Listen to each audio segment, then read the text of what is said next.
तो हेलो मेरे प्यार दोस्तों, कैसे हैं आप सब? बहुत ही बढ़िया होंगे लक्ष्य वालों। कैसी तैयारी वगैरह चल रही है? बिल्कुल शानदार ना। और मेरे ख्याल से बिल्कुल बढ़िया तरीके से आप लोग बिल्कुल बढ़िया तरीके से वाली प्रिपरेशन कर रहे हो, कोई दिक्कत है ही नहीं। 12th क्लास में बहुत ही बढ़िया कर रहे हो, झंडे गाड़ के आना। और बोर्ड के एग्जाम्स के लिए बहुत बहुत बहुत बहुत शुभकामनाएं आप सभी को। अच्छे से बस पेपर करना, सबसे ज़्यादा इंपॉर्टेंट यही होता है। खुद पे कॉन्फिडेंस रखना, 100% बढ़िया होगा एग्जाम, कोई दिक्कत मत लेना। आओ जरा फटाफट से 11th का एक क्विक रिवीजन कर लेते हैं, ठीक है? आ जाओ दोस्तों, हम लोगों ने पादप वृद्धि और परिवर्धन के बारे में आज बात करनी है। पादप वृद्धि और परिवर्धन क्या होता है आपको पता होना चाहिए। पादप वृद्धि और परिवर्धन का मतलब आखिर पादप जो या प्लांट हो जो होता है वो किस तरीके से डेवलप होता है।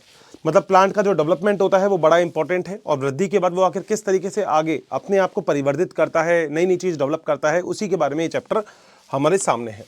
आज अगर हम बात करेंगे तो यहाँ पे बहुत सारी छोटी छोटी चीज़ें हमारे पास आ जाती है। जैसे एक वृद्धि जो पादप में होती है वो हमेशा आंतरिक वृद्धि होती है।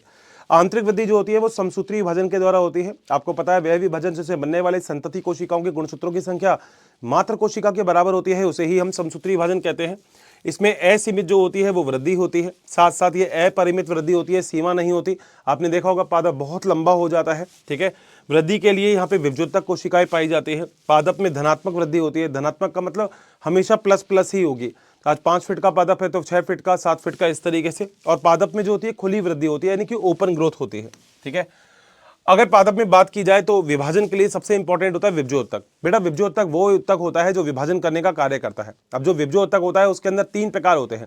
एक होता है शीर्षस्थ, एक तने का शीर्ष होता है जो ऊपर की तरफ होता है, एक जड़ का शीर्ष होता है जो नीचे की तरफ होता है। ये दोनों प्राथमिक वृद्धि करते हैं। एक होता है 2 शाखाओं के जो बीच में होता है, जिसे हम अंतर्वेशी कहते हैं, ये भी प्राथमिक वृद्धि होता है। और एक जो पादप नीचे से मोटाई करता है, ये द्वितीयक वृद्धि होती है। वो होती है एधा की वजह से, और वो भी संवहनीय एधा आपने पढ़ी होगी, कॉर्क एधा भी पढ़ी होगी, उसकी वजह से। तो विभजोतक ये होते हैं। विभजोतक ऐसी कोशिका होती है जो लगातार विभाजन करती है। आकार छोटा होता है क्योंकि बार बार विभाजन कर रही है। अब कोई चीज बार बार विभाजन करेगी तो नो डाउट उसके अंदर माइटोकॉन्ड्रिया की संख्या भी ज्यादा होगी। तो ये सारी की सारी चीज आपको विभजोतक के अंदर देखने को मिल जाती है। आगे चलते हैं। अब बेटा हम लोग अगर बीज की बात करते हैं तो हमारे लिए सबसे ज्यादा जरूरी है बीज का अंकुरण। बीज के अंकुरण में 2 प्रकार का होता है, एक होता है एपीजियल, एक होता है हाइपोजियल। एपी मतलब ऊपर, ऊपर यानी कि बीज लगाओगे तो नीचे, मगर बीज ऊपर आ जाएगा, ये तो एपीजियल होता है। इसके अंदर लगभग आप देखा है तो बीज ऊपरी सतह पर आ जाता है और ये द्विबीजपत्री यानी कि सूरजमुखी में देखने को मिलता है। आपने जब बीज लगाया तो पहले यहाँ से मूलांकुर निकलेगा। मूलांकुर वो होता है जिससे जड़ का निर्माण होता है। धीरे धीरे देखो ये संरचना बढ़ती जाएगी और बीज धीरे धीरे सॉइल यानी कि जो मृदा है उसमें धीरे धीरे ऊपर जाता रहेगा। बाद में बीज बिल्कुल ऊपर आ जाएगा और इसके बाद फिर जो प्रांकुर होगा जिससे तने का निर्माण होता है वो उसका काम हो जाएगा। सेम टू सेम कंडीशन अगर हम यहाँ पे देखें तो ये वाली आपकी हाइपोजियल, यानी कि बीज आप जहां लगाते हो वहीं पे ही बीज रहता है, ऊपर नीचे नहीं जाता है, ये हाइपोजियल होता है। इसके अंदर क्या काम होता है? इसके अंदर बहुत ही आसान होता है। इसके अंदर मृदा का स्तर आपको बताइए रखा है, तो यहाँ पे मूलांकुर और प्रांकुर दोनों ही एक साथ डेवलप होते रहते हैं। तो दोनों ही एक साथ डेवलप हो रहे हैं, तो डिफरेंस आपको पता लग गया होगा। इसके अंदर पहले मूलांकुर डेवलप होता है तो बीज ऊपर आ जाता है। इसमें मूलांकुर और प्रांकुर दोनों डेवलप होते हैं तो बीज जहाँ पे लगाते हो वहीं पे ही रहता है। फिर बेटा एक ये चीज होती है, पादप में जो क्षेत्र होते हैं अलग अलग प्रकार के होते हैं। मूल की अगर मैं बात करूं, जड़ की बात करूं, तो जड़ के अंदर सबसे नीचे नीचे पाया जाता है जिसे हम बोलते हैं मूल गोप। यानी कि अगर मान लो कोई भी जड़ है और वो जड़ नीचे की तरफ जमीन की तरफ जाएगी तो आप लोग ये चीज तो चाहते हो ना कि कहीं ना कहीं प्रोटेक्शन मिले, नहीं तो मृदा से उसको नुकसान मिल सकता है। तो यहाँ पे सबसे पहले विभजोतक क्षेत्र होता है और उसके आगे आगे इसको सुरक्षा देने के लिए मूल गोप पाया जाता है। इसके ऊपर दीर्घीकरण क्षेत्र होता है। दीर्घीकरण के ऊपर की तरफ जो क्षेत्र होता है वो परिपक्वन क्षेत्र होता है। सबसे पुरानी कोशिका परिपक्वन क्षेत्र में मिलती है। इसी में ही आपको ऐसे ऐसे मूल रोम मिलते हैं जिससे अवशोषण करने का कार्य करती है जड़, किस किस चीज का? खनिज लवण का। अब बेटा एनसीईआरटी बोलती है कि वृद्धि मापने योग्य है। बिल्कुल, आप वृद्धि को नाप सकते हो। कैसे नाप सकते हो? चौड़ाई के द्वारा वृद्धि नापी जा सकती है। पहले कम चौड़ा था, अब ज्यादा चौड़ा हो गया, ठीक है। पृष्ठीय क्षेत्रफल आपने देखा होगा, पहले पत्ती छोटी थी अब बड़ी हो गई तो इसका पृष्ठीय क्षेत्रफल बढ़ गया, उसके द्वारा भी। तने की लंबाई के द्वारा भी तो बिल्कुल हम छाप सकते हैं, ठीक है। इसमें तने की लंबाई के अलावा लंबाई में एक सबसे इंपॉर्टेंट है पराग नलिका की लंबाई। ये पराग नलिका होती है जो अंदर की तरफ परागकण को लेके जाती है, उसकी लंबाई बड़ी इंपॉर्टेंट होती है। साथ साथ संख्या के आधार पर मक्का के मूल में प्रति घंटे 17,500 नई कोशिकाओं का निर्माण होता है, यानी कि संख्या के आधार पर भी आप वृद्धि देख सकते हो। आयतन के आधार पर तो तरबूज की एक कोशिका होती है ना, वो अपने आयतन से लगभग 3,50,000 गुना अधिक हो जाती है क्योंकि इसमें पानी इकट्ठा हो जाता है, ठीक है। भार के द्वारा भी और शुष्क भार के द्वारा भी। भार और शुष्क भार में अंतर होता है। जो शुष्क भार होता है उसका मतलब क्या होता है? शुष्क भार का मतलब ये होता है कि ड्राई वेट, और ड्राई वेट का मतलब आप उसमें से पानी उड़ा देते हो, जो वेट रहता है वो ड्राई वेट होता है, ठीक है। आगे चलते हैं।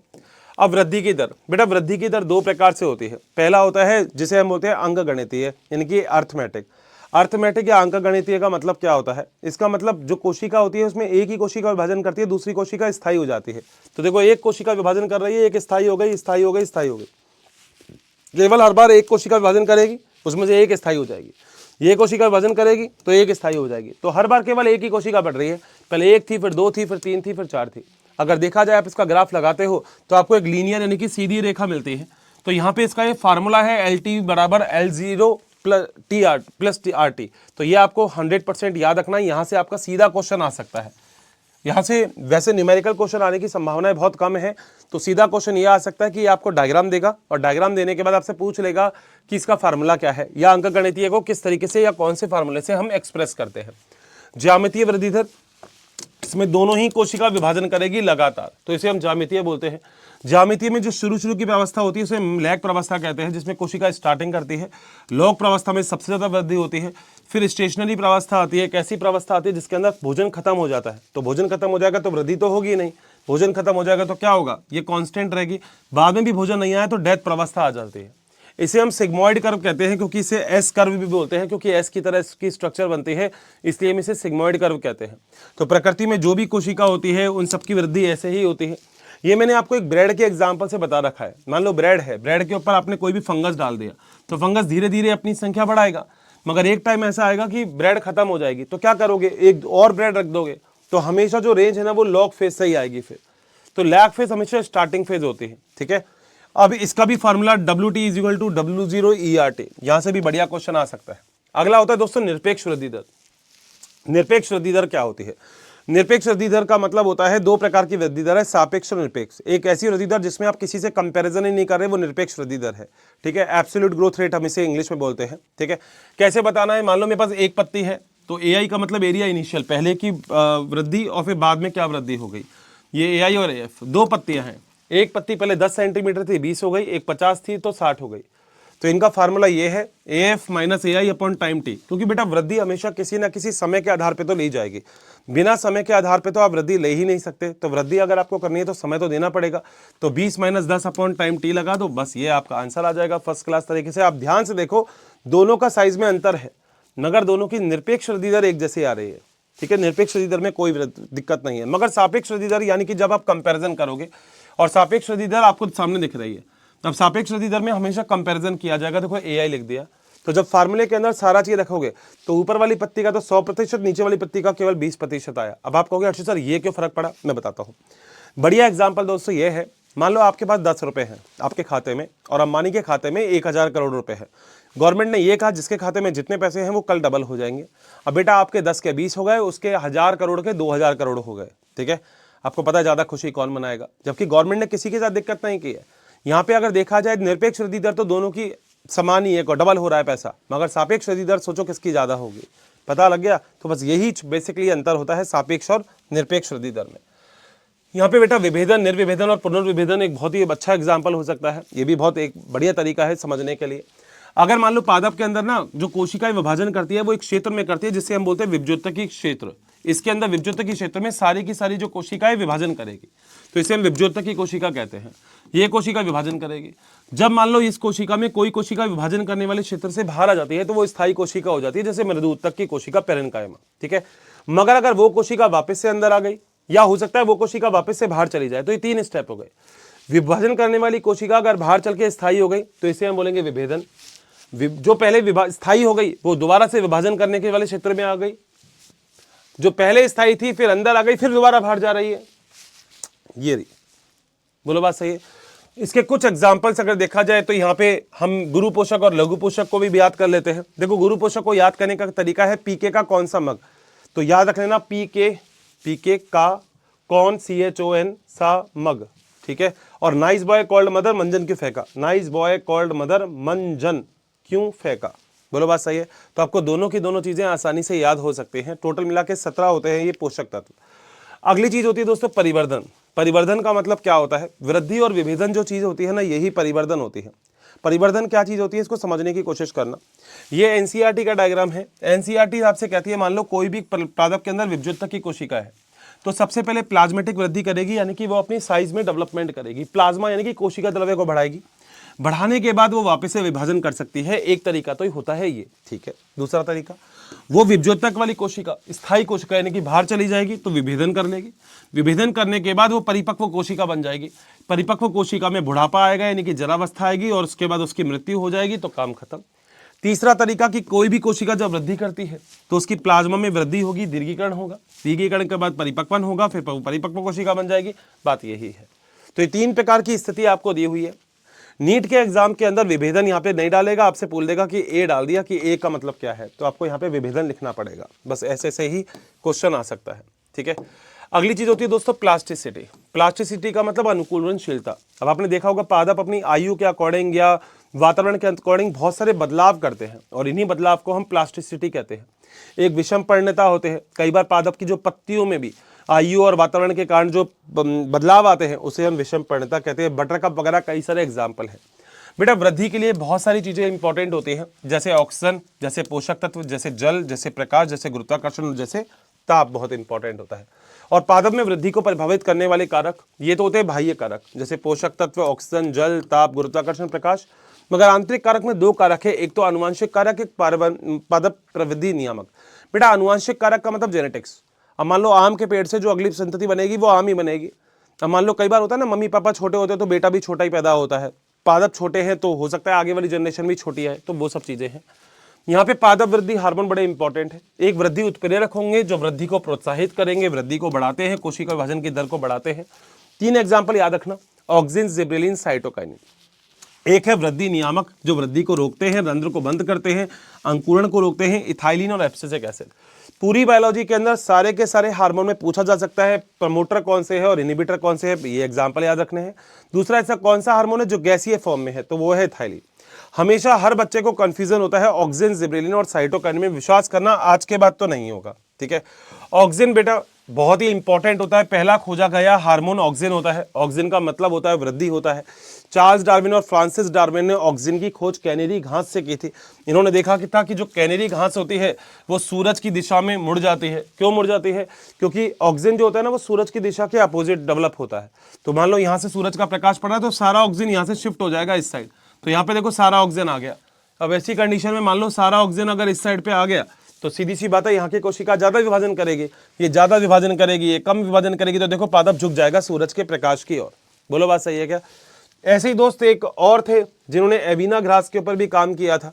तो कई बार हमने ऐसा भी किया, हमने सूरज के प्रकाश के सामने जो टिप वाला पार्ट था उस टिप वाले पार्ट पे कोई ऐसा चीज लगा दी जो सूरज के प्रकाश के लिए अपारगम्य है। तो हमने देखा जो पेड़ है वो सीधा ही डेवलप होता है, मुड़ता ही नहीं है। क्यों नहीं मुड़ता? आपको रीजन मिल गया, क्योंकि ऑक्सीजन जब उसके ऊपर लाइट पड़ेगी तभी तो वो दूसरी तरफ जाएगा, उसके ऊपर लाइट ही नहीं पड़ रही है, ठीक है।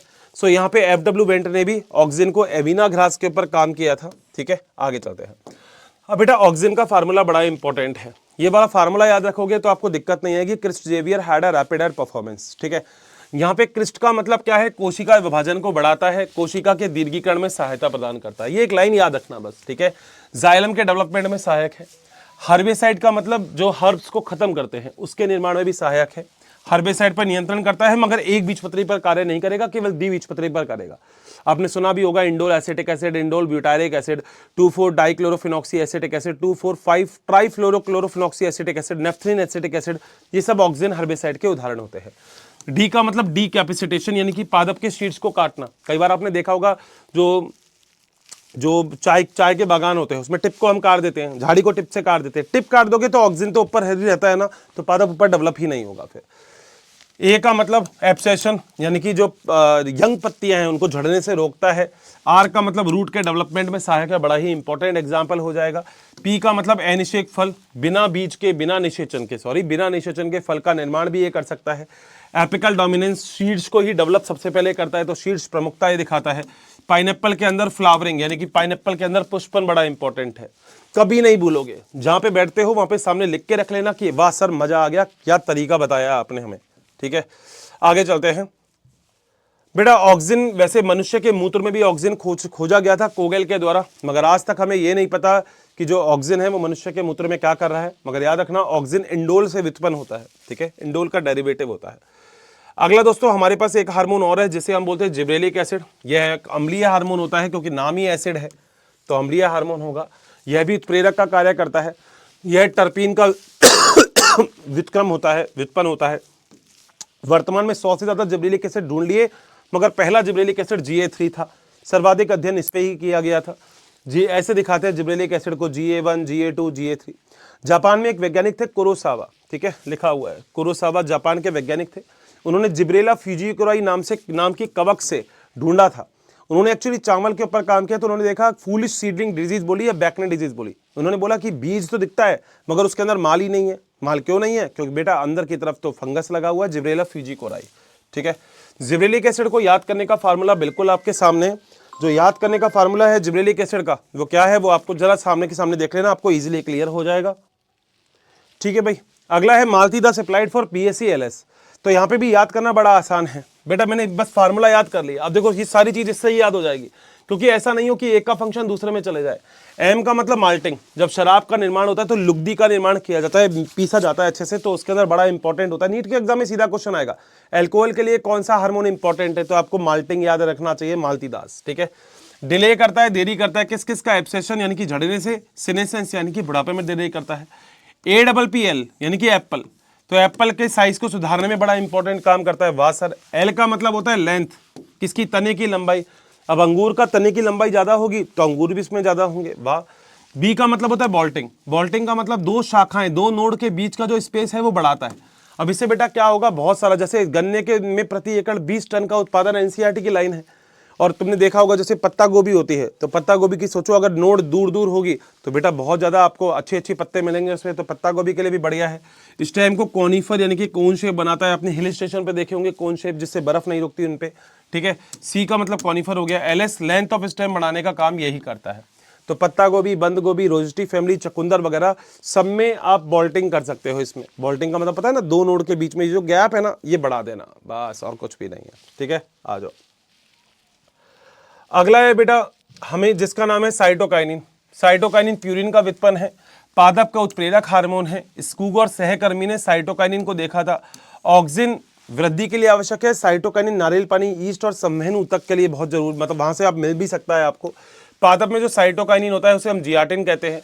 पादप में जो साइटोकाइनिन नहीं होता उसे हम काइनेटिन कहते हैं। अब आपको NCERT पूरी पढ़ने की जरूरत नहीं है, आप यहीं से ही पढ़ सकते हो पूरी की पूरी, ठीक है।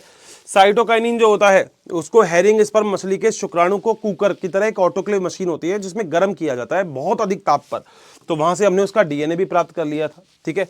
साइटोकाइनिन का शब्द जो है वो स्कूग ने बताया था। सर बड़ा आसान है ये, बिल्कुल सही बात है। अगली चीज, इसका फॉर्मूला है advance ticket collection said bye CM।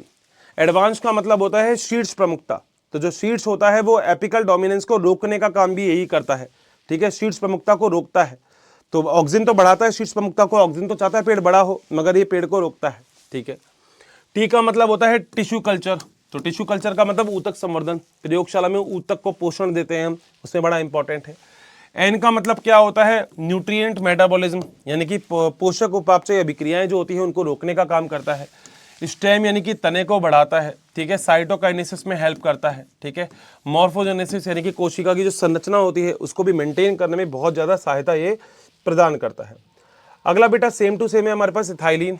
Ethylene जो होता है वो मूल रूप में निर्माण करता है, जल के शोषण को बढ़ाने का काम कौन करता है, इथाइलिन करता है। गैसीय हार्मोन होता है इथाइलिन, बड़ा ही इंपॉर्टेंट है। कृषि में सहायता प्रदान करता है इथाइलिन, बड़ा इंपॉर्टेंट है। उत्प्रेरक और अवमंदक दोनों की तरह काम कर सकता है, मगर इसका ज्यादा काम अवमंदक की तरह होता है, तो हम इसको अवमंदक में रखते हैं। सर बिल्कुल सही है। ये मिथियोनिन यानी कि सल्फर का व्युत्क्रम होता है। आम में कोई बोले पुष्पन को कौन बढ़ाता है, आंसर है इथाइलिन, ठीक है। तो अनानास में फल और पुष्प को एक समान पैदा करने का काम भी समकालिता जिसे हम बोलते हैं उसका काम भी इथाइलिन का होता है। सोचो कितने अच्छे काम है। अब अनानास से रिलेटेड दो है, ऑक्सिन भी है, Chris Xavier had a rapid performance, pineapple में फ्लावरिंग, तो बस दो जगह पे आपको ये वाली चीज दिख जाएगी। इसका formula add some raw peanut butter on bread. Add का मतलब झड़ने को बढ़ाता है, ठीक है, क्योंकि अवमंदक है ना। बुढ़ापे को बढ़ाता है, पुष्प के पकने को बढ़ाता है। वाटर जो प्लांट होते हैं उसमें जो पिटियोल होता है इसको थोड़ा सा बड़ा करता है। जैसे पादप जो होता है ना, वो जो पत्ती गहरे पानी में होती है वो थोड़ी सी ऊपर आ जाती है, ठीक है।